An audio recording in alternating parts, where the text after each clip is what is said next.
மனம் திரும்பணும் கிறிஸ்தவ ஜனங்களே, பரிசுத்தத்தை காத்துக்கொள்ளுங்க. கர்த்தர் பரிசுத்தத்தை தான் நம்ம வாஞ்சிக்கிறத விரும்புகிறாரு. பரிசுத்தத்துக்கு நிறைய வார்த்தைகள் கர்த்தர் வச்சிருக்காரு. பரிசுத்தத்தை காத்துக்கொள்ளக்குள்ள அதில் பலன் நமக்கு நித்திய ஜீவன். இங்கே என்னன்னு சொன்னால், மனம் திரும்பணும். இதோ வாசற்படியிலே நின்று தட்டுகிறேன். ஒருவன் என் சத்தத்தை கேட்டு கதவை திறந்தால் அவனிடத்தில் நான் பிரவேசித்து அவனோடே போஜனம் பண்ணுவேன், அவனும் என்னோடே போஜனம் பண்ணுவான். கர்த்தர் உங்களுக்கு இந்த வீடியோ மூலம் உங்களை தட்டுறாரு. உங்களை கதவை திறங்க, உங்களை இதே கதவை திறங்க. நீங்கள் இயேசு கிறிஸ்துவை ஏற்றுக்கொள்ளாமல் இருந்தீங்கன்னா ஏற்றுக்கொள்ளுங்க, ரட்சிக்கப்படுங்க. ரட்சிப்புன்றது கர்த்தருடைய இரத்த கோல்றைக்குள்ளே மறைகிறது. அவர் இரத்தத்துக்குள்ளே மறைஞ்சிருக்கிறது தான் உண்மையான ரட்சிப்பு. ஸோ அவர் ரட்சிப்புக்குள்ளே வாங்க.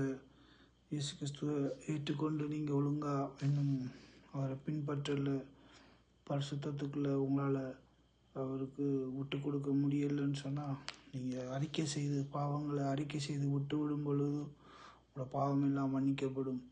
ஆவியானவர் உங்களுக்கு உதவி செய்வார். இதோ வாசற்படியிலே நின்று தட்டுகிறேன்.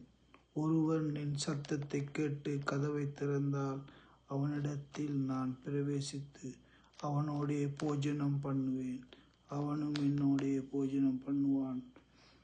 ரைட்டா? நான் நேசிக்கிறவர்களோ அவர்களை கடிந்து கொண்டு சிட்சிக்கிறேன். ஆகையால் நீ ஜாக்கிரதையாயிருந்து மனம் திரும்பு. யாரெல்லாம் கஷ்டப்படுறீங்களோ, சிட்சிக்கப்படுறீங்களோ, கர்த்தர் உங்களை நேசிக்கிறாரு. அவர் நேசிக்கிறவங்களை அவர் நான் நேசிக்கிறவர்களோ அவர்களை கடிந்து கொண்டு சிட்சிக்கிறேன். ஆகையால் நீ ஜாக்கிரதையாக இருந்து மனம் திரும்பு.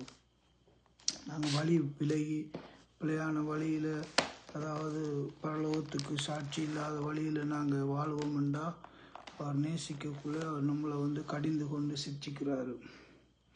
அடுத்த வசனம் 21 பாருங்க. நான் ஜெயங்கொண்டு, யார்? இயேசு கிறிஸ்து ஜெயங்கொண்டு என் பிதாவினுடைய சிங்காசனத்திலே அவரோடு உட்கார்ந்தது போல.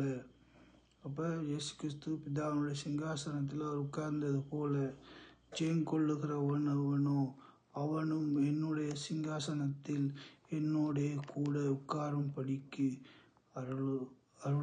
அருள் செய்வேன். அது சரியா? ஆவியானவர் சொல்லுகிறத காதுள்ளவன் கேட்க கடவன்.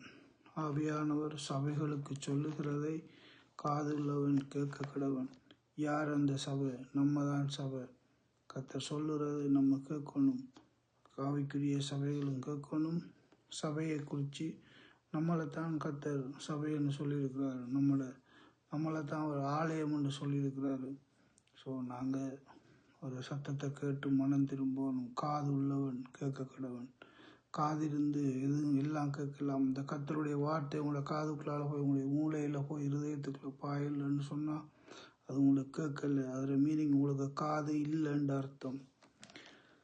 அப்போ இதோ வாசப்படியிலே நின்று தட்டுகிறேன். திரும்ப 3வது தரம் வாசிக்கிறேன்.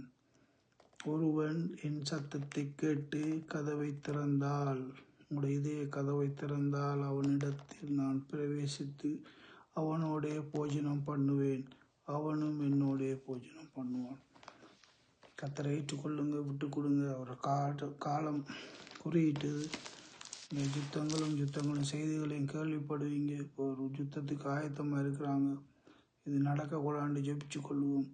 நிறைய ஜனங்கள் அழிவாங்க. நிறைய உலகமே இதில் 3வது உலக யுத்தத்துக்குள்ளே வந்துடும்.